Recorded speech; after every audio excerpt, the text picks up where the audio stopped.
¿Cómo están? Buenas noches, bienvenidos, bienvenidas a esta edición de AM en vivo a través de las pantallas de Telefuturo. Hoy tenemos un programa bastante cargado, ya les advierto que vamos a hablar de varios temas. Fuimos hasta el este del país, pero ya les cuento en breve para qué. Lo primero tiene que ver con esto. Habrán visto en el transcurso de la semana en nuestros diferentes espacios informativos a lo relacionado con el asesinato de este hombre a quien vemos en pantalla. El responsable, por lo menos en la investigación para quienes están detrás de las pistas, el soldado israelí. ¿Quién es el soldado israelí y por qué hoy vamos a dedicarle una parte del capítulo de este programa? Este hombre a quien estamos viendo en este momento en imágenes. Hace unos años me decía el doctor Pablo Lemir, médico forense, que no iba a estar con nosotros en Piso en AM, y vamos a preguntarle respecto al perfil que le tocó, por lo menos en parte, entender con relación a la causa ya de hace unos años de soldado israelí. Me decía que fue el caso más desafiante para la ciencia forense en Paraguay. Y eso que tuvimos casos tremendos, como aquel de Cecilia Cubas, por ejemplo, recordarán que había que dictaminar, determinar de alguna manera cómo habían matado a Cecilia Cubas, cuáles fueron las circunstancias de su muerte.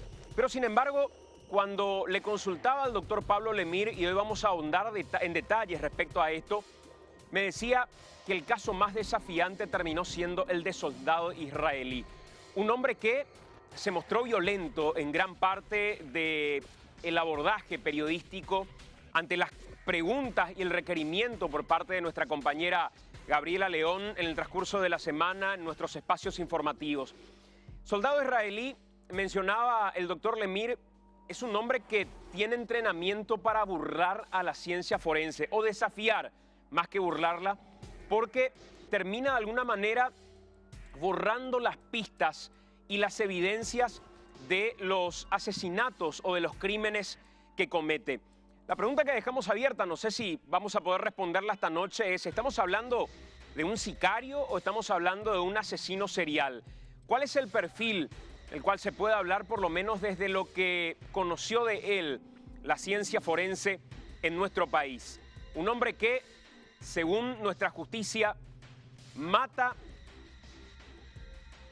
incinera y hace desaparecer rastros respecto a sus víctimas. Vamos a hablar de su perfil. El día de hoy, después de un tiempo, volvió a aparecer y vamos a dedicarle una parte del capítulo en esta noche en AM. Pero también fuimos hasta el este, fuimos hasta la zona de la Triple Frontera. Ahí estuvo un equipo periodístico de AM, en una zona que recientemente estuvo en el comentario a nivel local y a nivel internacional por un trabajo denominado Las cabezas del crimen organizado.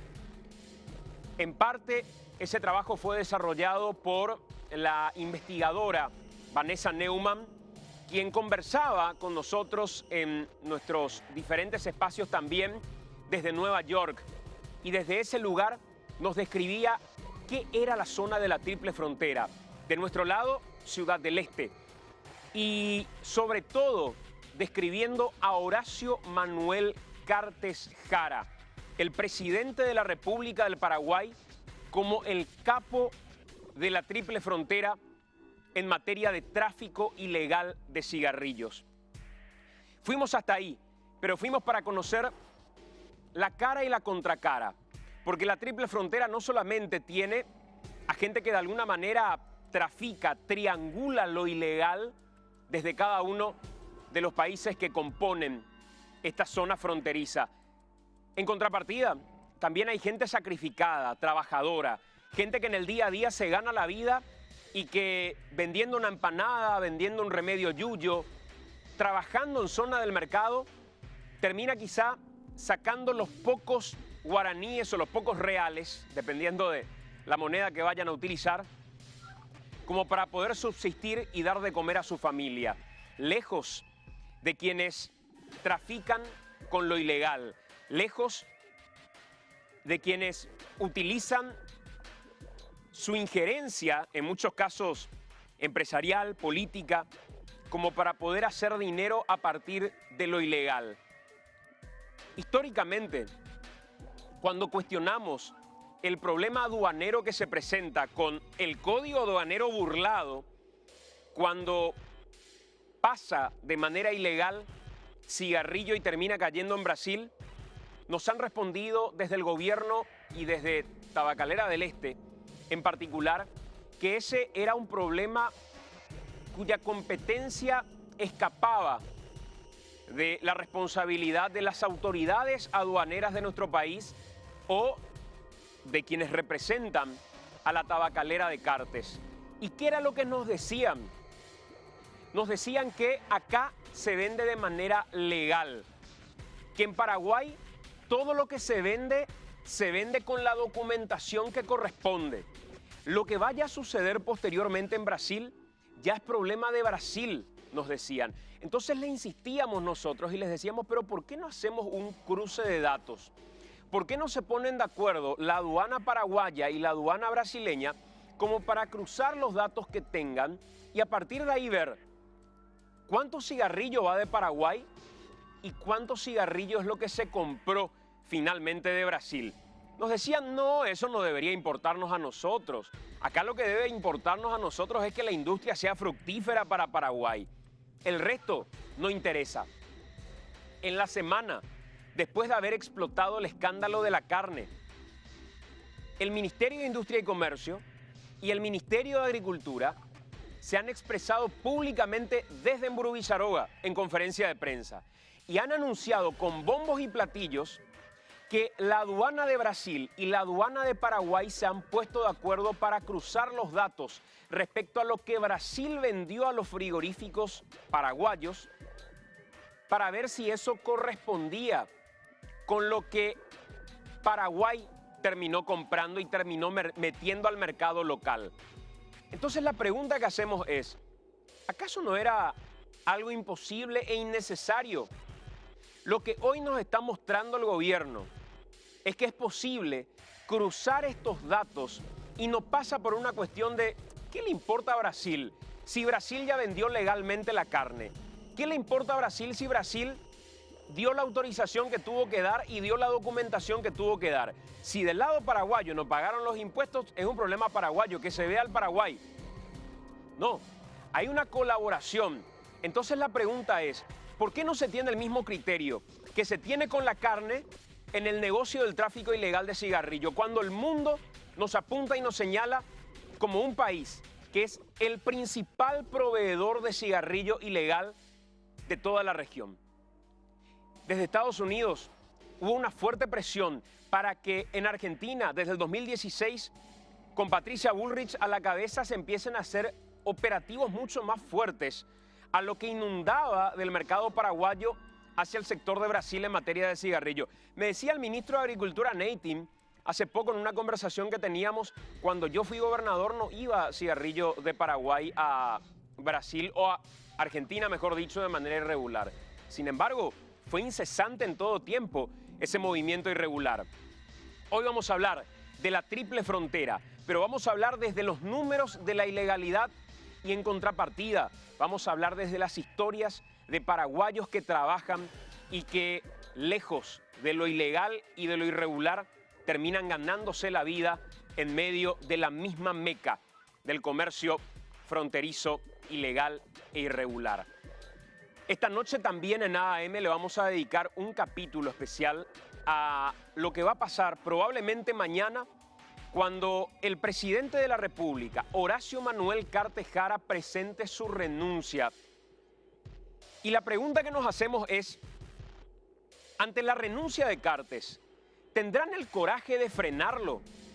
¿Tendrán el coraje algunos legisladores de decir, señor, sabemos que esta corte es una corte genuflexa, sabemos que esta corte terminó obrando a pedido del poder político de Horacio Cartes, incluso al punto que en su momento cayó y no dijo nada con relación a la manera irregular en la que Clemente Barrios terminó asumiendo en el jurado de enjuiciamiento o en el Consejo de la Magistratura? Cuando se cambia de gobierno, finalmente la Corte habla y dice, no, realmente tenían razón. Tiene que volver JJ Ríos a su lugar en el Consejo de la Magistratura. Cuando la Corte tuvo que hablar no dijo absolutamente nada. Esta Corte fue una Corte genuflexa. Esta Corte fue una Corte que estuvo a la medida de lo que pedía el poder de turno a cargo de Horacio Cartes. Pero desde el momento en que cambió el gobierno y sin que exista una solicitud por parte del gobierno que va a asumir en el próximo mes de agosto, ya la Corte empezó a sentir el nuevo viento como para acomodarse a ese poder político de turno. Sin embargo, todos sabemos que Horacio Cartes, por lo menos según lo que dice la Constitución Nacional, no pudo ser candidato activo a la presidencia, o mejor dicho, a la senaduría de la Nación. Hoy tenemos la brillante oportunidad de ver y conocer quiénes van a ser los legisladores que van a tener el coraje suficiente como para poder decirle a Horacio Cartes: señor, no estamos dispuestos a rendirnos al poder ni político ni económico que tiene Horacio Cartes. Y vamos a hacer respetar la Constitución. Y hacer respetar la Constitución es ver que el artículo 202 de la Constitución establece en su inciso 16 que es una prerrogativa del Congreso paraguayo, diputados y senadores, aceptar o no aceptar la renuncia del presidente. Si decidieran no aceptar porque consideran que hay que respetar lo que dice la Constitución, y les voy a decir por qué hay que respetar lo que dice la Constitución. Porque cuando muchos nos decían que serán senadores vitalicios, era una cuestión que uno podía tomarla como no tomarla. Hoy nos encontramos con que Cartes tiene una doble inmunidad según lo que establece la propia Constitución Nacional. La Constitución dice que los senadores tendrán inmunidad a partir de la proclamación, a partir de su elección. Cuando son proclamados la semana pasada y Cartes recibe el certificado como senador activo por parte del Tribunal Superior de Justicia Electoral, no solamente recibe un papel como presidente de la República que lo nombra senador activo, sino que además, según lo que dice la Constitución Nacional, desde ese momento, además de las inmunidades que tiene como presidente de la República, tiene inmunidad como senador de la Nación. Una doble función para una persona que hoy, por lo menos al interpretar la Constitución Nacional o al leer, más que interpretarla, ya tiene una doble inmunidad, lo que choca de manera evidente con lo que los constituyentes buscaron cuando dijeron que el presidente de la República solamente podía ser senador vitalicio. Vamos a ver qué pasa finalmente mañana cuando se presente la renuncia, si se presentara, y el día miércoles cuando se tenga que tratar. ¿Quiénes tendrán el coraje desde Colorado Añeteté, liberados los votos, como para decir: hagamos respetar lo que dice la Constitución y que nuestro pacto sea con la institucionalidad y no con un pacto pegado con saliva? Porque debe recordarse, Colorado Añeteté, que hay en varios departamentos donde Honor Colorado con sus líderes regionales ya traicionó al equipo de Mario Abdo Benítez.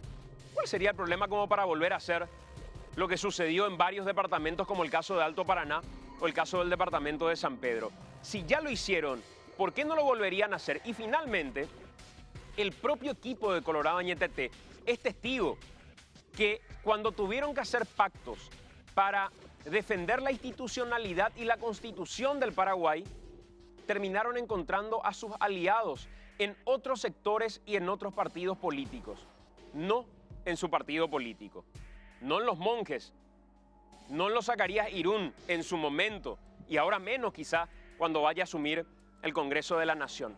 ¿Un pacto pegado con saliva o un pacto con la gente? Un pacto con la institucionalidad. De eso vamos a hablar también en esta misión de AM. Nosotros tenemos que hacer la pausa. Va medio, prohibido medio.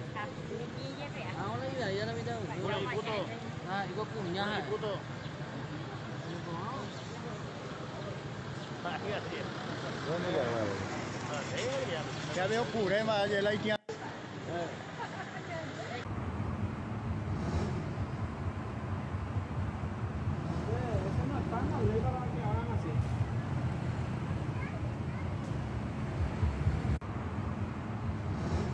Tomamos de referencia estos dos videos que estamos compartiendo con ustedes porque queremos poner a consideración, sobre todo, un grupo que sin duda tiene el aplauso por parte de la sociedad. Es indudable y cuando los mostramos a través de medios de comunicación y mostramos a los Lince como un grupo de élite, como un grupo que combate la delincuencia de manera frontal, como un grupo que desde la espectacularidad inclusive termina atrapando la atención y generando el aplauso por parte de la ciudadanía. Y hasta a veces comparamos y decimos por qué el resto de la policía no puede ser igual al grupo Lince. También tenemos que detenernos por un momento y llamar la atención de aquellos que están a cargo de esta agrupación y de esta Fuerza Especial de la Policía Nacional. Esto que estamos viendo en imágenes fue un episodio que se había presentado y que pasó un poco de largo, no tuvo mucha repercusión ni tuvo mucha trascendencia. Lo que se ve, personas que iban en una motocicleta, que son interceptadas por agentes del grupo Lince y que después, en plena vía pública, en plena calle, tienen que ponerse a hacer lagartija. Y en aquel momento no se había dado ninguna explicación sobre esto en particular. Segundo episodio, el episodio un poco más reciente, donde se ve a agentes del grupo Lince que le están sacando el piercing a una persona, o más que sacándole, le están acompañando a una persona que se saca el piercing. Esto llevó a un debate que consideramos tiene que ser, no por una cuestión de mayoría de votos, los derechos humanos o el oponerse a los abusos de las fuerzas policiales tienen que ver con conquistas que no pueden someterse a estamos de acuerdo o no estamos de acuerdo. Es como resolver en una plaza por mayoría de voto si queremos que alguien sea linchado o no sea linchado. Esa es una época pasada, esa es una época oscura, esa es una época que ya no tenemos que tener como algo a lo que se pueda volver. Cuando reclamamos respecto a esta acción, hemos consultado, particularmente, he consultado con el comandante de la Policía Nacional, Luis Carlos Rojas. Y le pregunté a Luis Carlos Rojas, ¿cómo se justifica esta acción? Incluso hemos invitado a referentes de la Policía Nacional a que puedan venir al programa, a que puedan estar con nosotros en AAM. No nos han dado una respuesta. La última charla la he tenido a través de mensajes con la comisaria Elisa Ledesma, que me enviaba, así como me enviaba el comandante de la Policía Nacional, un video de una entrevista hecha al hombre que grabó este material, donde el hombre que grabó este material en una entrevista con agentes de la policía, imagínense, dice, se ha tergiversado en los medios de comunicación lo que pasó. Y en realidad, lo que se estaba haciendo con esta persona era una cuestión que no tenía nada que ver con el uso de autoridad. Es más, terminaron riéndose. La Policía Nacional no está para retirarle el piercing a nadie, mucho menos para generar lo que después se debatió cuando un ministro, como Guillermo Sosa, ministro del Trabajo, decía que el uso de piercing es parte de enfermedades mentales modernas. Una barbaridad, una brutalidad, una bestialidad por parte de una persona que es ministro nada más y nada menos que del Poder Ejecutivo. Pero cuando vemos estas imágenes del grupo Lince y vemos las otras, donde están haciéndole, obligando o acompañando a hacer lagartijas a un par de personas que están en la calle, uno se pregunta, ¿cómo no va a salir una autoridad policial, el propio comandante de la policía, como para decirle a sus taderas, señores, tienen el aplauso de la sociedad, pero no arruinen ese aplauso por parte de la sociedad con prácticas de este tipo? El grupo Lince no tiene una carta verde para hacer lo que se le antoje. El grupo Lince tiene el límite de lo que la norma marca respecto a su tarea y a su función. Aplaudimos cuando el grupo Lince o cuando cualquier efectivo de la Policía Nacional hace cumplir la ley. Pero ver cómo va vestido alguien sugerirle que se saque el piercing o hacerle caso a la mamá que llamó a la policía para pedirle que su hijo se saque el piercing. Esas no son tareas de la policía. No estamos en un estado policíaco, o al menos no deberíamos estar en un estado policíaco. Y estas imágenes no deberíamos permitir, independientemente a que algún bestia lo aplauda. Cuando hay un límite, ese límite debe ser respetado. La policía tiene que darnos seguridad y se aplaude desde todo punto de vista que el Grupo Lince nos dé seguridad y que combata, como cuando mostrábamos y aplaudíamos que agentes del Grupo Lince cruzaban hasta el río como para poder dar con delincuentes que pretendían escapar. Por supuesto que vamos a aplaudir, pero este tipo de prácticas no podemos permitir bajo ningún sentido que retornen a nuestro país. Y no es un hecho aislado. Les estamos mostrando nada más que 2 videos de procedimientos. Y uno espera que agentes de la Policía Nacional, su propio comandante, lejos del silencio al que se ha llamado, salga a dar la cara por sus taüras. Luis Carlos Rojas, hable.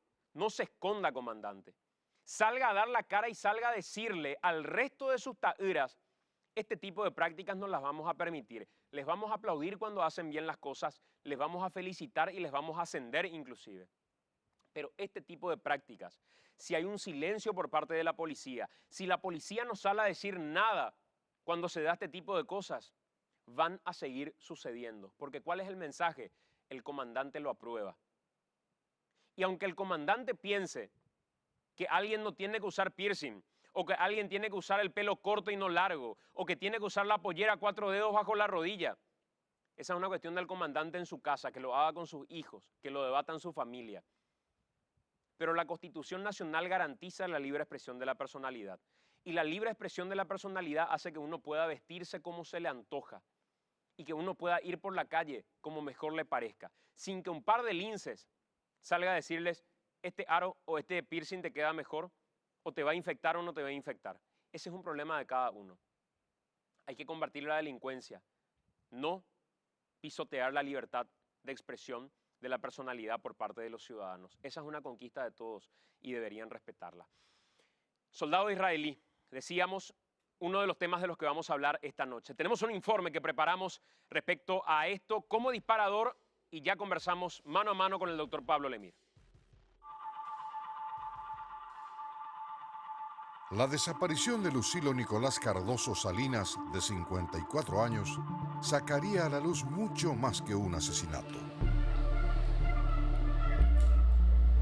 Cuando su esposa lo reportó como desaparecido, lejos estaban las sospechas de que detrás de todo eso estaba alguien ya sindicado como un experto en no dejar rastros al asesinar a sus víctimas. El soldado israelí. El cruce de datos y averiguaciones llevó a la detención de Agustín Ramón Martínez, a quien se lo conoce como el soldado israelí. Y fue él mismo quien confesó que Lucilo fue asesinado y que su cuerpo estaba enterrado en la ciudad de Yaguarón. Según la policía, se trata de un encargo del narcotráfico. El soldado israelí mantiene la postura de que él no lo mató a Lucilo y que solo realizó el trabajo de ocultar el cadáver.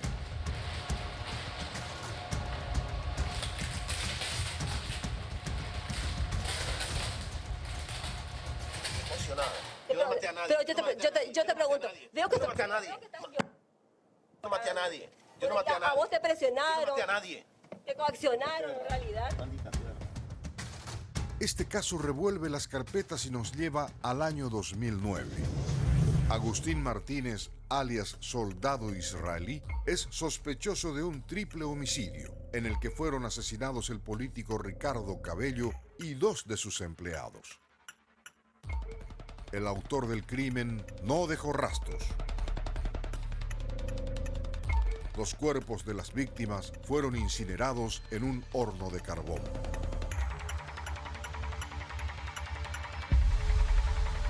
El soldado israelí cumplió 6 años y 7 meses de prisión preventiva sin haber llegado a una condena, por lo que en el 2015 la Sala Penal de la Corte le otorgó la libertad. El fiscal Darío Villagra, que llevó el caso, dijo que la abogada del soldado israelí logró recusar a todos los jueces de todas las jurisdicciones del Paraguay y que con eso logró chicanear a la justicia. Hoy cuenta nuevamente con prisión preventiva en la Penitenciaría Regional de Misiones. Se le atribuyen al menos 6 asesinatos en Paraguay, Argentina e Israel. En todos ellos se utilizó el mismo modus operandi para evitar dejar rastros: quemar a las víctimas después de matarlas.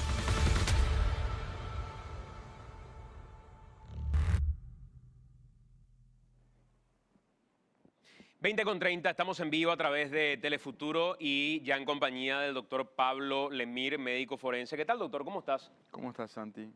Muy bien y muy agradecido por la invitación. Recuerdo que en algún momento cuando hablábamos me decías, cuando ni pensaba que se podía volver a presentar un caso similar, te preguntaba cuál había sido el caso más desafiante que tuviste como médico forense y me hablaste del soldado israelí. Cuando se presenta el caso el otro día y nuestra compañera Gabriela León reporta en vivo con relación a la detención de un hombre y empieza a contar las características del crimen, le consulto, ¿soldado israelí dijiste? Sí, soldado israelí. Y ahí empecé a hilar el nombre con el antecedente de aquellas 3 personas que habían sido incineradas en un horno y se trataba de la misma persona. Sin entrar todavía a este episodio, que también te tocó de alguna manera entender, ¿quién es soldado israelí para la ciencia forense paraguaya? Sin mirar todavía lo que un fiscal pueda decir respecto a si lo cree culpable o inocente o la propia justicia pueda determinar. Desde la ciencia forense, ¿quién es soldado israelí? Bueno, es el sospechoso. Tengo que utilizar la palabra sospechoso porque nunca fue condenado. De un caso sumamente desafiante donde hubo un triple homicidio y logró bastante bien eliminar la evidencia con una contramedida forense de último recurso, que es incinerar y quemar todo. Disminuyó muchísimo la posibilidad, pero gracias a Dios y gracias a la técnica que empleamos, pudimos establecer en ese caso la causa, el mecanismo y la circunstancia de la muerte. Y es, dentro de lo que es el rango de la sospecha, es un caso, es una persona que nos llama la atención a toda la medicina forense, y no me refiero solamente a la medicina y a la odontología y a la antropología, que somos los que intervenimos primariamente en este caso, sino incluso a la parte de psicología y psiquiatría, que también forma parte de lo que es el área de medicina legal, en el aspecto de que estamos, si se tratase de él y se llegase a la condena y entonces tuviésemos la certeza de que estamos hablando de él como autor de toda esta serie de casos, estaríamos hablando de una persona, de un criminal que tiene firma propia. Cosa que hasta ahora no hemos tenido en Paraguay. Cuando decís un criminal que tiene firma propia, ¿qué significa eso? Bueno, y ahí es donde, justamente enlazando con lo que fue la introducción del programa de hoy, es una de las cuestiones que hay que debatir en el caso de que se tratase de él. Si estamos hablando de un homicida, en el caso de un sicario, o si estamos hablando de un serial. Los sicarios normalmente son homicidas que actúan por contrato, es decir, la primera variable es que cobran por cada uno de los hechos, y segundo, que matan con métodos diferentes a cada víctima, adecuando ese método a la víctima y al pedido de su patrón. De repente el patrón le puede decir, bueno, deja que parezca un accidente, como diría el padrino, ¿verdad? Entonces parece un accidente. O si no, puede decirle el patrón, deja el mensaje de que nadie más hable, y puede matarla, dejarle un candado en la boca o algo por el estilo, ¿verdad? O sea, la firma ahí no existe. Firma existe cuando el sicario repite, o sea, el asesino repite el mismo modus operandi, siempre. porque ya es una cuestión psicológica, psicopatológica, mejor dicho, donde él tiene que hacer eso porque se ve compelido a hacer eso, a repetir siempre la misma forma de matar y de eliminar la evidencia. Y en algunos casos cobrando por ello y en otros casos no. Puede cobrar o no por ello, pero normalmente no cobran porque lo hacen por otras motivantes. El serial tiene otras motivaciones para hacerlo. Si le pagan por eso, mejor, pero normalmente tiene otras motivaciones. Fíjate, doctor, cuando lo describís o describís estas conductas de alguna manera, decís, por un lado está la medicina forense desde el punto de vista de la odontología, la antropología. Por otro lado, lo psicológico, lo psiquiátrico. Soldado Israelí presentaba un cierto grado de nerviosismo, de agresividad. ¿Eso podría tener relación con el perfil suyo o más que nada con el hostigamiento que en ese momento de la detención estaba sufriendo? Yo creo que esa es una conducta que cualquiera podría desencadenar en un marco de un hostigamiento y de la presión que recibe por la policía que le está interrogando, la fiscalía que le está interrogando para sacar datos y la prensa también que le está interrogando. O sea, eso no va tanto con lo que estamos hablando de lo que sería un perfil criminal propiamente dicho. ¿Cómo fue el antecedente de Ubicuí, de estas personas que fue en Ubicuí que fueron asesinadas en un horno, sí, ¿verdad? En Ubicuí. ¿Y cómo fue ese episodio en particular y cómo tuvieron que resolverlo ustedes posteriormente, cuando, digamos, se encontraban con el soldado israelí y su modo de operar? Bueno, ahí primero hubo una desaparición de personas, o sea, se reportó exactamente lo mismo que ahora, una desaparición de personas. Se hizo la investigación criminalística de la policía. Finalmente, a través de las investigaciones, se logra llegar a un sitio donde se llega a este personaje, primero. Este personaje le estaba orientando a los investigadores para cualquier lado, menos para donde estaban los cuerpos. Una vertiente de la investigación hizo que se vayan hacia ese lugar donde estaba el horno y encuentran en la entrada del horno, que era un horno carbonero, encuentran un lente que es identificado como el lente del político de la zona, el que fue denunciado como desaparecido, y ahí ingresa el médico forense dentro del horno con los investigadores. Y se encuentra finalmente 3 montículos de cenizas que corresponderían a los 3 cuerpos. Eso literalmente fue paleado, metido en bolsas y traído para el trabajo de antropología y medicina legal acá en Asunción, en la morgue. Y encontramos anillos que nos ayudaron a identificar y vértebras como restos, que fueron los restos más grandes que encontramos eran vértebras y algunas costillas. ¿Y ahí pudieron ustedes identificar quién era quién básicamente o no se pudo llegar a eso? La identificación se utilizó métodos accesorios que se le llaman, que son las indumentarias, en este caso estamos hablando de los anillos, etcétera, ¿verdad? Porque ya ni ADN viable no teníamos ahí, ni ADN viable. Había desaparecido totalmente por la acción del fuego.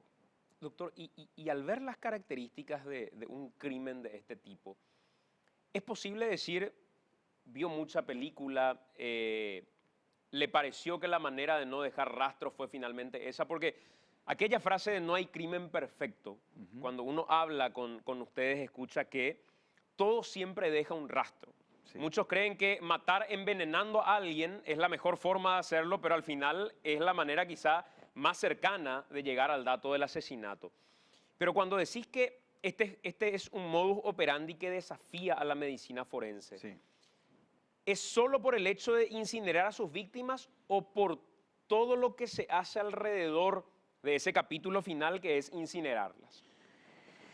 Desafía por el hecho de que elimina los indicios, casi en su totalidad. Digo casi en su totalidad porque obviamente en ese caso también llegamos a incluso la causa de muerte porque la vértebra tenía una característica de una mancha que pudimos cotejar después químicamente con que correspondía a la sublimación del disparo de arma de fuego y a partir de ahí dedujimos cuál era la causa de muerte, que fue un disparo de arma de fuego. Pero obviamente ya esa bala no íbamos a poder hacer un análisis balístico porque ya se derritió y se sublimó. Es más, no es que solamente que se derritió, se sublimó. Es decir, pasó al estado gaseoso. Entonces ahí balística es imposible. O sea, desafía en el sentido de que es una contramedida forense y una de las más eficientes.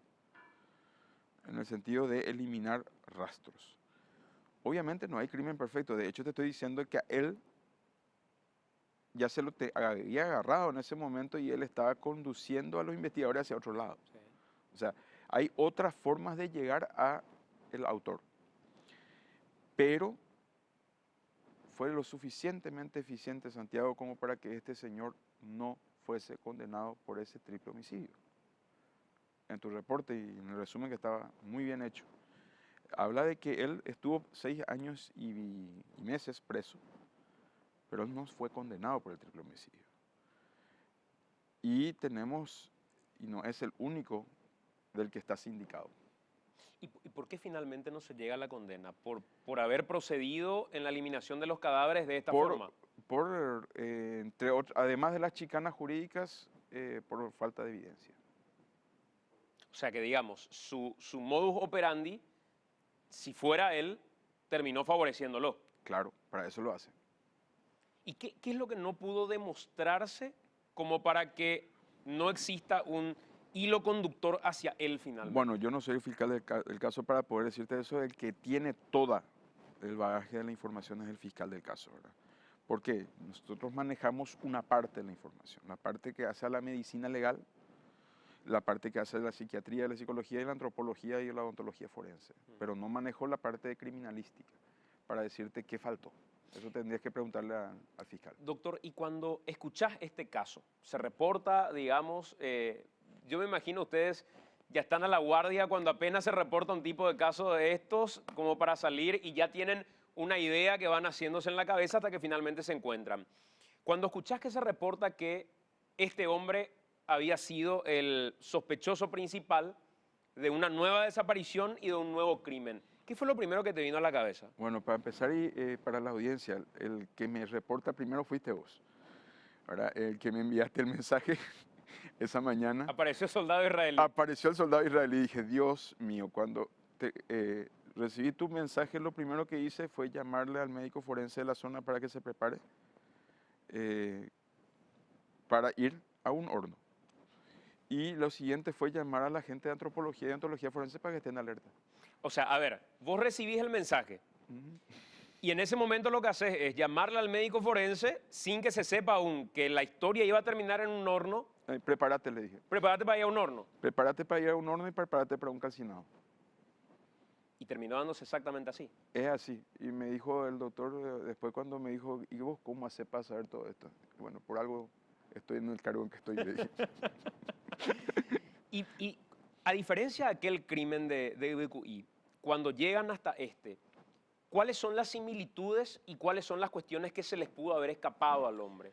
Bueno, hay similitudes en el sentido de que del modus operandi que utilizó la cremación, se le escapó a varias cosas. Uno, porque no tenía horno a mano, tuvo que, y con buen tino de parte de él, diseñó un sistema utilizando cubiertas como concentración de calor rodeando el cuerpo, que también dejan evidencia. Es el otro error que cometió, ¿verdad? Y algunos otros errores que no te puedo contar porque si no estaría revelando demasiado. ¿Tuviste alguna vez la posibilidad de estar cara a cara con él? No. Nunca. No. Lo más cercano que estuve fue que me fui 2 veces para el juicio oral, pero como no se llegó a hacer el juicio oral, no lo conocí personalmente. ¿Y cuándo terminan, cuando decís, hoy tenemos la sospecha al menos de encontrarnos, quizá no con un sicario, sino con un asesino serial? ¿Cómo se termina de cerrar la historia para decir se trata de un asesino serial? ¿Hay que someterlo a pruebas psiquiátricas? ¿Hay que tener un patrón que se repite en muchas ocasiones, pero es necesaria una sentencia para ello? ¿Cómo se termina de cerrar como para decir aquí ya estamos ante un asesino serial? Bueno, tendríamos que trabajar con la parte de psicología y psiquiatría forense. De hecho, la fiscal dijo que va a solicitar la pericia. Y Mira, en nuestro país llamarle serial o no a una persona no tiene un mayor impacto jurídico, porque no tenemos legislaciones especiales para seriales. O sea, no estamos en Estados Unidos. O sea, el análisis va a ser después finalmente con la gente criminalística y con nosotros medicina legal, y podríamos y con la gente de psicología y psiquiatría, y tal vez nosotros le lleguemos a caratular incluso como serial. Puede ocurrir eso perfectamente, pero no va a tener una repercusión eso judicial, va a ser más bien un aprendizaje didáctico, porque no hay una legislación propia para eso. ¿Y crees que deberíamos tener, o no hay tantos casos en Paraguay como para decir, amerita tenerlo? De hecho, yo no sé si no hay tantos casos, Santiago. El problema es que no tenemos nosotros estructurado en nuestro país un sistema de información criminalística y criminológica único, unificado. Un depositario donde tengamos toda la información de todo el país, aportado por los criminalistas, por la gente del laboratorio, por nosotros, etcétera, donde permita el análisis de las conductas de los criminales, como se tiene en Estados Unidos. Eso no hay en Paraguay. Es decir, que pudimos habernos tragado varios seriales ya. Doctor, en el top, digamos, de los casos más complicados, el soldado israelí ocupa el primer lugar. Es uno de los que ocupa el primer lugar probablemente. No sé si el único, ¿verdad? Pero es ¿Y cuáles serían de los casos más dificultosos los tres primeros? Bueno, el caso de él, el caso de Cecilia, definitivamente, y probablemente Gilda Estela Vargas. ¿Cómo llegan ustedes al caso Cecilia en sí? ¿Cómo llegan hasta ella finalmente?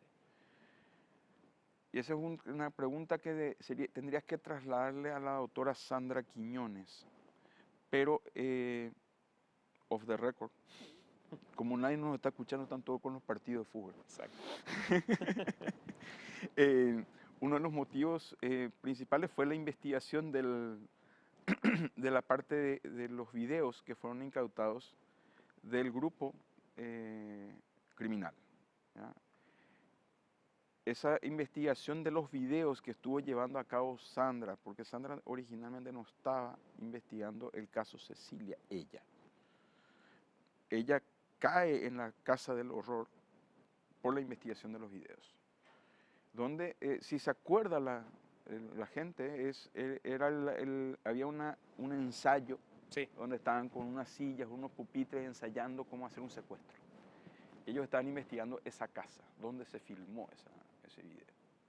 Y entonces se llega a esa casa. Y ahí fue muy desafiante, incluso por tener que entrar en el túnel. El doctor Yasay entró en el túnel, en el proceso de desenterrar ese cuerpo. Y lo más desafiante desde el punto de vista criminalístico y médico-legal fue determinar algunas incongruencias, que era el hecho de que Cecilia no estaba atada, no había ataduras en el cuerpo, tenía una mordaza, estaba enterrada. Cuando se retira y se analiza la tráquea, no había tierra en la garganta, pero al mismo tiempo no había gusanos ni nada por el estilo en el cuerpo. O sea, había una serie de irrelaciones, mensajes. Cada detalle que analizamos en medicina legal nos da mensajes. Y había mensajes contradictorios. Por un lado, algunos mensajes nos decían, la mataron, o sea, estaba enterrada, viva. Ese era un mensaje.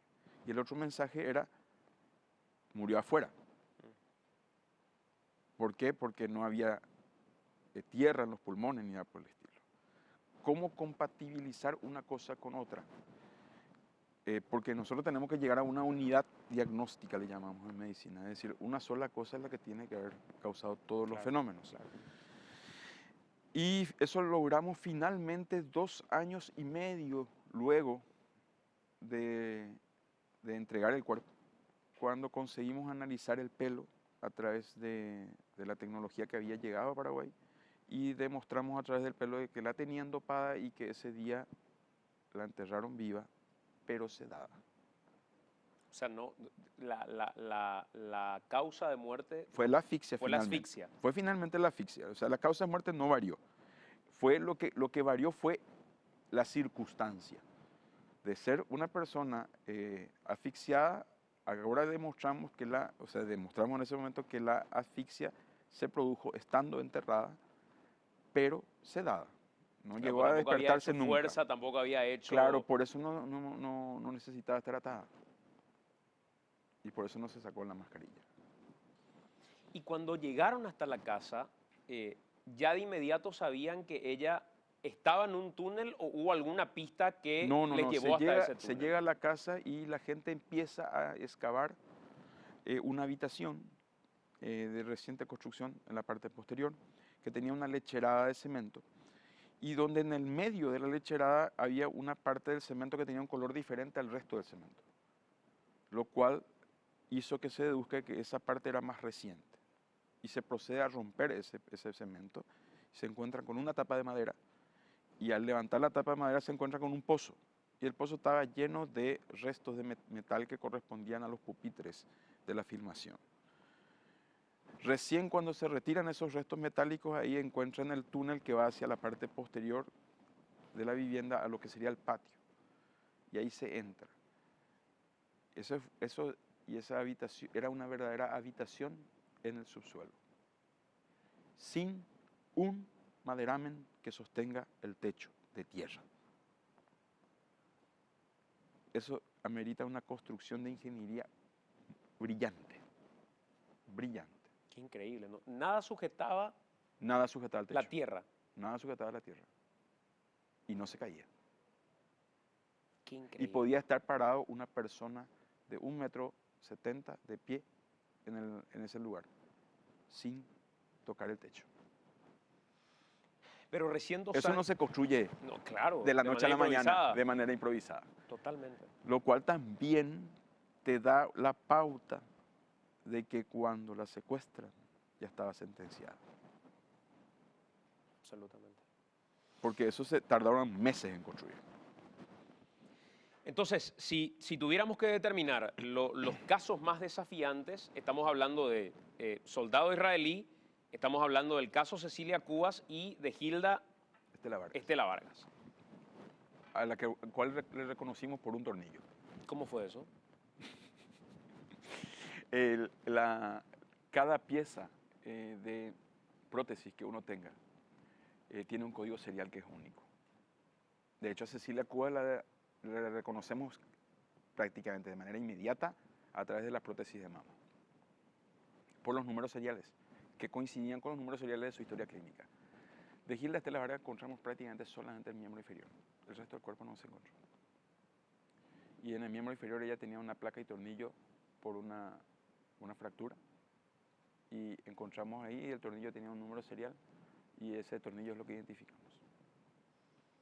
Qué increíble, doctor. Y hoy ya hay elementos suficientes en Paraguay como para no perder mucho tiempo en determinar determinados crímenes, identificar características, como el caso del pelo que había que analizar, por ejemplo. Sí y no.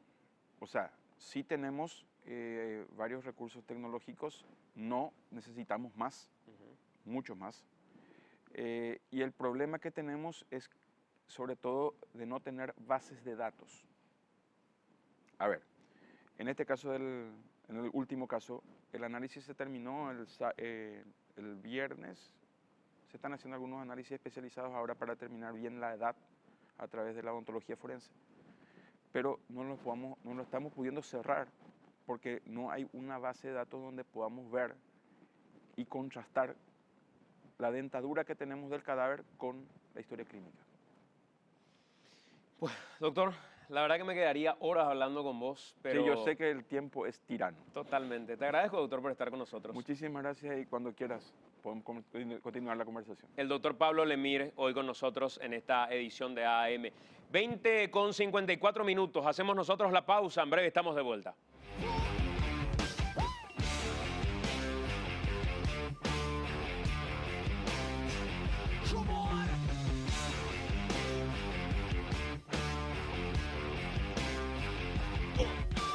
Quiero saludar a Ricardo Alderete, porque estuviste, Ricky, estos días nada más en la zona del este del país. Una zona del este que en la triple frontera ha sido información y comentario a nivel internacional. Totalmente, un informe que habíamos leído en la semana que lo vincula directamente al presidente de la República, a Horacio Cartes, y que lo califica inclusive como un capo en el tráfico de cigarrillos en esta triple frontera. Fuimos hasta ahí, tratamos de encontrar y contrastar historias de vida en donde el comercio abunda en las calles céntricas de Ciudad del Este, y a pasos nada más de la frontera encontramos historias muy particulares de gente que desde que se levanta hace 25 años vendiendo yuyos, mientras el traspaso de un país a otro es constante, y también de una persona que vende empanadas, se levanta de madrugada para preparar empanadas y venderlas en la zona céntrica de Ciudad del Este. Tenemos la primera parte, que como bien decía Ricardo, tiene que ver con lo que rescatábamos de un informe internacional que pone a Paraguay junto a Argentina y Brasil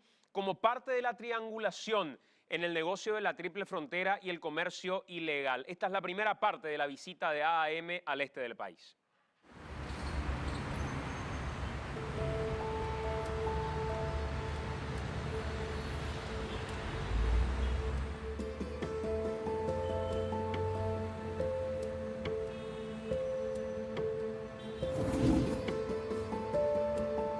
La zona de la triple frontera se ha caracterizado durante años por ser el núcleo del comercio para tres países: Paraguay, Argentina y Brasil, siendo Ciudad del Este el eje central del movimiento comercial.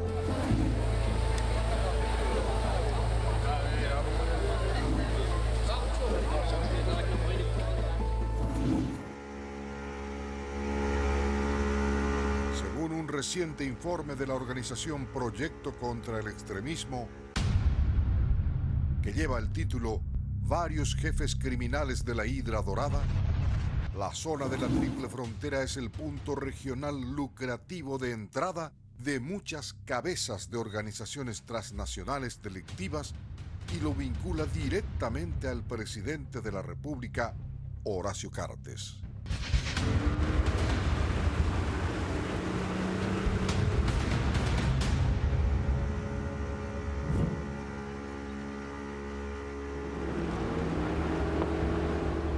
El informe llega a una conclusión cuanto menos alarmante: que el centro de gravedad en el comercio ilícito del área de la triple frontera es Paraguay.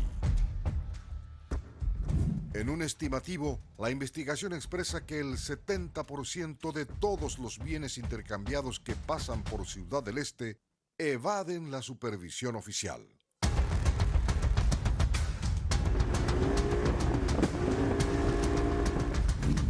La tabacalera de Horacio Cartes no se salva de tener varias páginas dedicadas a su nombre, su gestión y su producción.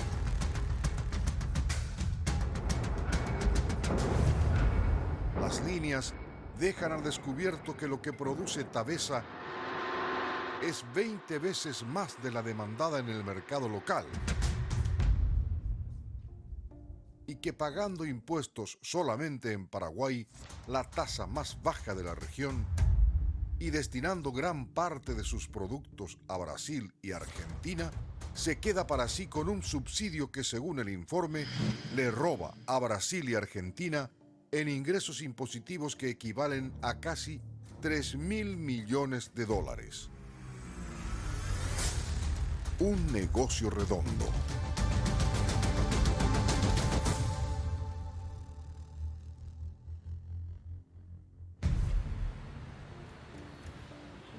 Aún así, en medio de lo que podría ser considerado el ambiente propicio para la ilegalidad, hay personas que deciden día a día tomar otro camino.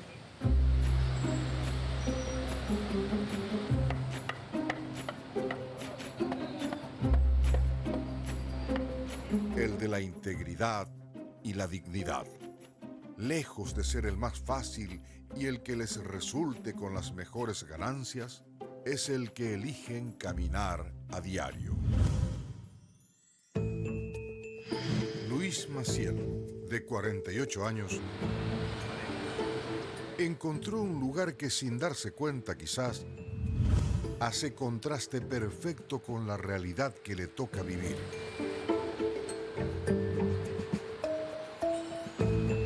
El estilo de vida que decide llevar y el tráfico comercial que tiene a pasos de él, en el que constantemente entran y salen mercaderías de un país a otro.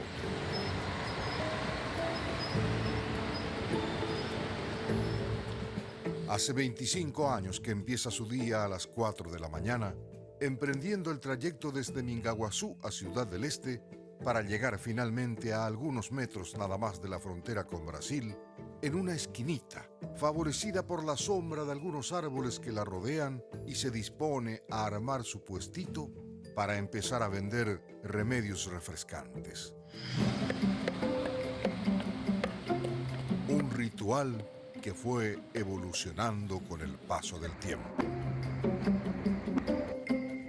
Empezó con la venta de remedios refrescantes y se dio cuenta al poco tiempo que podría ampliar la oferta y así también la ganancia si agregaba cocido. Así que lo hizo. El deseo de ganarse la vida dignamente le fue dando más ideas.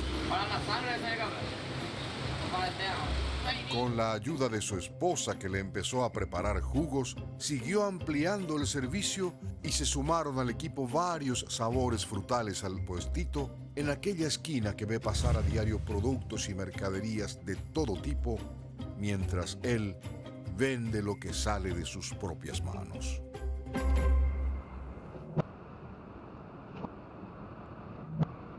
Así, y con lo que le generó la venta de remedios, cocidos, jugos y posteriormente mixtos, pudo comprarse una plancha donde actualmente también cocina chorizos todos los días.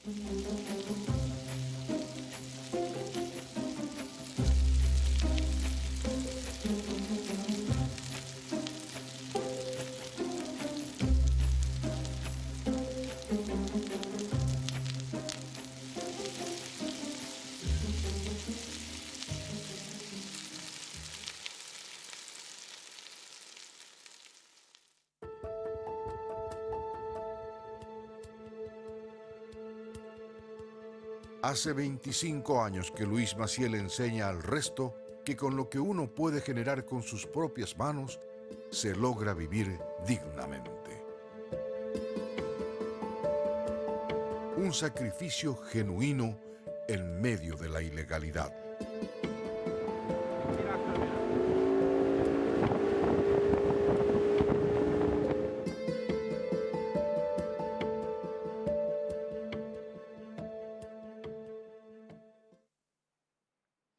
Una muestra de las historias que se entrecruzan y confluyen en medio de la triple frontera. Por un lado, mientras los organismos internacionales nos miran por la cantidad de cigarrillo que de manera ilegal va saliendo de Paraguay rumbo a Brasil o rumbo a Argentina, hay otros que son espectadores, digamos, de toda esa situación, pero que se están ganando la vida, Ricky, de una manera honrada y sacrificada, sin la ambición de aquellos que en los grandes negociados o en los grandes cruces de lavado de dinero entre Argentina, Brasil y Paraguay, terminan llevando el pan a la mesa, pero de manera legal. Totalmente, casi como testigos de lo que pasa ahí, pero ellos decidiendo tomar otro rumbo, otro camino. Y le preguntaba a los dos, a la historia que vamos a ver enseguida nada más, si en algún momento les tentó el pasar a ese lado del camino, que era lo más fácil, y me dijeron ambos que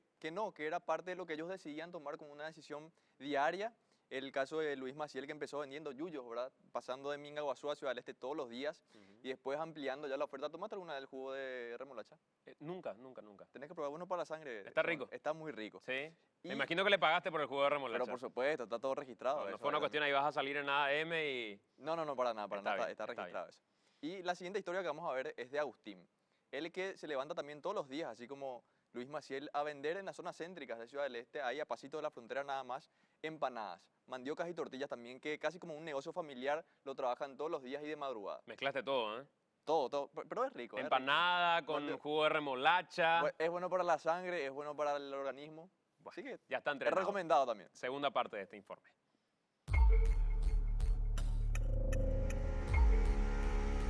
El área de la triple frontera beneficia a los tres países y es por eso que tienen pocos incentivos para evidenciar el sistema de flujos financieros ilícitos que sigue creciendo durante más de medio siglo.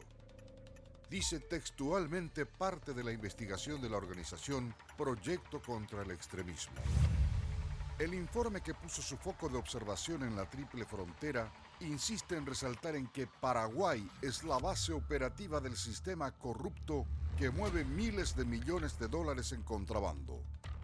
Incluso lo califica a Horacio Cartes como el arquitecto del tráfico de cigarrillos de la región. Sostiene la complicidad de la Policía Nacional para el contrabando y considera un nivel de corrupción del 90% de sus miembros.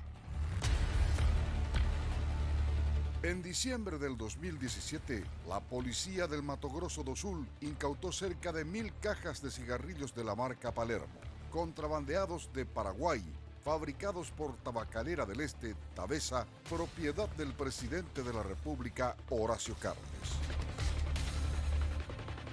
En enero de este año, en Guaíra, Brasil, se incautaron nuevamente 500 cajas de cigarrillos de la marca Eik, de Tabacalera del Este, a orillas del lago de Itaipú.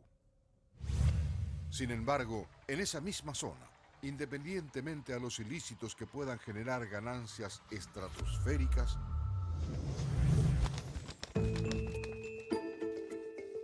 Agustín Añasco sale todos los días a recorrer las calles céntricas de Ciudad del Este vendiendo empanadas, tortillas, mandioca y jugos.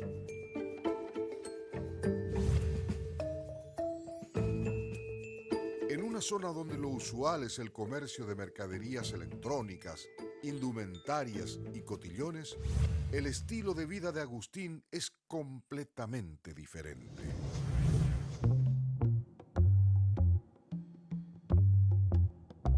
Un negocio familiar, lo describe él mismo, donde trabajan todos. Sus sobrinos moliendo la carne para las empanadas, su mamá pelando la mandioca y su esposa fritando de madrugada la masa que el mismo Agustín prepara antes de irse a dormir.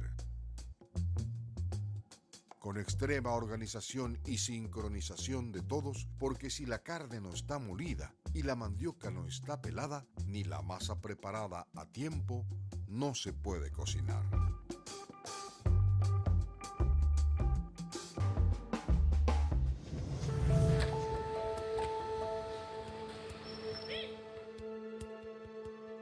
Agustín sale en 2 turnos a recorrer la zona céntrica de Ciudad del Este. Bien temprano a la mañana hasta el mediodía y luego desde las 4 de la tarde hasta vender todo lo que pueda de su canasta.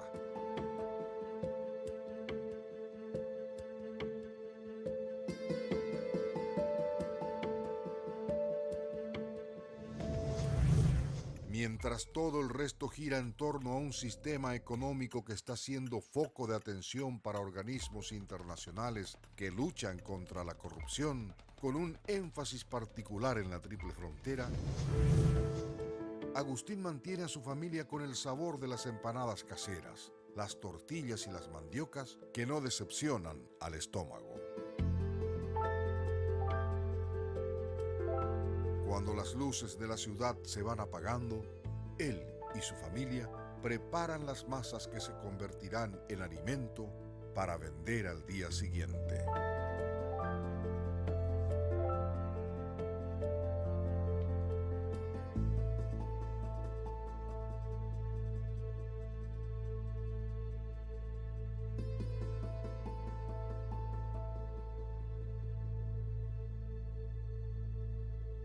Y decidimos de alguna manera, Ricardo, mirar este par de historias como una muestra nada más de ese 90% o quizá más del este del país que trabaja en muchos casos lejos de lo que mueven quienes terminan evadiendo o quienes terminan burlando a la justicia o a los controles, cosa que tampoco es muy difícil, para generar los grandes circulantes de dinero, pero de manera ilegal, dinero en negro que se mueven en el este del país. para demostrar de alguna manera la cara y la contracara de lo que hoy hace que la triple frontera pueda estar en la mira del mundo.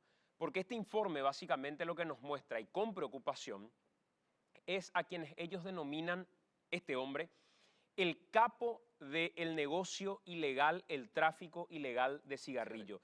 No es un adjetivo que lo estemos inventando nosotros, eso es parte de ese informe. Totalmente, es lo que se puede ver en las líneas del informe, que son más de 100 páginas dedicadas a justamente buscar cuál es el negocio que se da en la zona de la triple frontera y donde Paraguay, Ciudad del Este mismo y la tabacalera del Este, que es la cabeza de Horacio Cartes, son como un foco de atención exclusivo prácticamente de este informe, donde lo califica como el capo del tráfico de cigarrillos y en una zona que está prácticamente repleta de lo que es el comercio ilegal según el informe que tiene como título varias cabezas criminales de la zona dorada. Nosotros tenemos que hacer la pausa y a la vuelta de la pausa vamos a volver a recordar aquello que les mencionábamos al inicio del programa. Hoy el gobierno paraguayo informa con bombos y platillos que hay un acuerdo con Brasil para que Brasil cuente qué cantidad de carne, aunque lo hizo de manera legal, vendió a Paraguay. ¿Cuánta carne compraron los frigoríficos paraguayos? En contrapartida, cuando se trata de vender cigarrillo de Paraguay a Brasil, el discurso es: a nosotros no nos importa siempre y cuando aquí se haya vendido de manera legal. Vamos a poner ese contraste en debate a la vuelta de la pausa en esta emisión de AM. Ya venimos.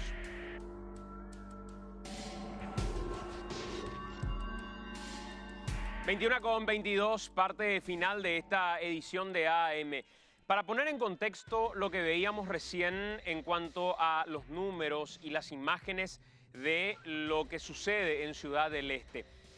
Si ponemos en contexto parte de este informe, una investigación que data de marzo de 2018, desarrollado por la empresa Asimétrica. Esta investigación fue financiada por una subvención del proyecto contra el extremismo y su principal investigadora hoy se encuentra en los Estados Unidos, es Vanessa Neumann. Inclusive, a través de cadenas internacionales, en el transcurso de estos días, daba a conocer detalles de esta investigación. Dice que la triple frontera es el punto de entrada más lucrativo de muchas cabezas de organizaciones criminales transnacionales. Después del 11 de septiembre, atiendan este dato, nuevamente se convirtió la triple frontera en el objetivo de la vigilancia antiterrorista de los Estados Unidos como un refugio seguro para los terroristas de grupos como Al-Qaeda, Hamas o el propio Hezbollah. Durante la investigación, el equipo de observación llegó a la conclusión de que en el centro de gravedad del comercio ilícito de la triple frontera está Paraguay. Y esto básicamente por su estructura política y la distribución de sus autoridades y mandatarios.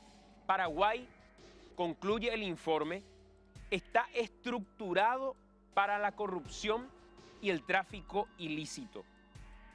En el corazón de todo este tráfico ilícito, y les estoy leyendo textualmente lo que menciona este informe, está el presidente de Paraguay, Horacio Cartes, quien es denominado el arquitecto del tráfico ilegal de la triple frontera.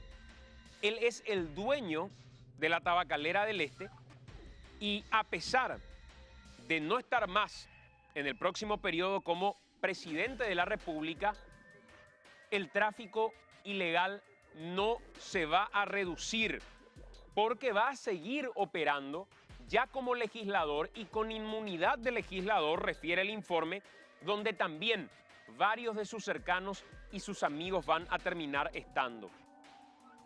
Según la compañía brasileña Sousa, como para dar algunos números de esta situación, el 48% del mercado del tabaco de Brasil es ilícito. 46 puntos porcentuales de los 48 son cigarrillos ilícitos de Paraguay. Estamos hablando de 43 a 45 mil millones de cigarrillos al año. El 33% de los cigarrillos de contrabando en Brasil terminan en São Paulo. Y escuchen este par de datos finales. Entre enero y junio de 2017, São Paulo perdió 5 mil millones de reales en ingresos fiscales por contrabando y la marca número 1 de cigarrillos de contrabando en São Paulo es la marca H, propiedad de Tabesa, del presidente de la República, Horacio Cartes, con el 33.7%. No lo estamos diciendo nosotros, lo dicen informes internacionales que estudian y reportan para Estados Unidos la situación de la triple frontera y el comercio ilegal. Y lo que sí decimos nosotros es que nos parece inconsistente el discurso que han dado hasta hoy desde los organismos especiales y gubernamentales. Nosotros tenemos que preocuparnos por lo que vendemos de Paraguay. Y lo que se vende en Paraguay, decían nuestros encargados de seguridad, nuestros encargados de comercio, decía el propio discurso de la tabacalera, es de venta legal. Lo que entre a Brasil de manera irregular ya es problema de Brasil. Nosotros ya no tenemos nada que ver en esa historia, decían. Sin embargo, ante un conflicto similar, y escuchen ustedes, el de la carne, que evidentemente es una situación que preocupa a todos, el gobierno paraguayo sale públicamente a festejar y a decir que se ha acordado a partir de ahora un trabajo en conjunto entre aduanas de Brasil y aduana de Paraguay. ¿Por qué?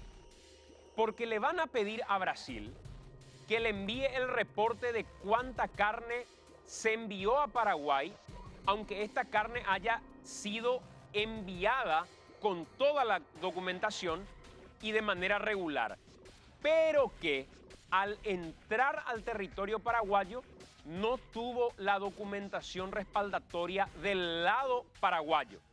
Por eso finalmente se constituye para los investigadores en el delito de contrabando. El escenario es exactamente el mismo. La diferencia, Paraguay aquí se puso las pilas y los pantalones para decir, señores, aduana de Brasil, dennos el dato de cuánta carne salió, aunque ésta se haya vendido de manera legal y de manera regular. Que nosotros vamos a contrastar con los números paraguayos de cuánta carne ingresó para saber cuál fue el número regular y cuál fue el número irregular. Si lo pueden hacer con la carne, ¿por qué tendríamos que creer que no lo pueden hacer con el cigarrillo? Si están contrastando información de un rubro en particular y si lo hacen con chicha, ¿por qué no lo pueden hacer con limonada? Esa es la pregunta que nos hacemos y tomamos este ejemplo del tema de la carne en particular como para preguntar a nuestras autoridades por qué el rigor y la investigación formal que corresponde y está bien y aplaudimos desde todo punto de vista con respecto a un rubro y por qué no un rubro que involucra al mismo presidente de la República. Presidente de la República que mañana probablemente finalmente presente su renuncia al cargo y el miércoles vamos a tener que ver quiénes son los legisladores que van a dar la cara por su nombre, por su apellido, por su futuro, no por la chapa de un movimiento, porque básicamente Añetete, por ejemplo, va a liberar los votos para afrontar y cargar con el peso de haber dado luz verde para una violación constitucional, permitiendo que Cartes ingrese finalmente al Congreso de la Nación. Nosotros nos vamos, ya viene Telefútbol, junto a todo el equipo, por supuesto. Olimpia no pudo ser campeón, pero está a un punto nada más, así que ya quedan ustedes con todos los compañeros en Telefútbol. Gracias por acompañarnos y hasta el próximo domingo. Chau.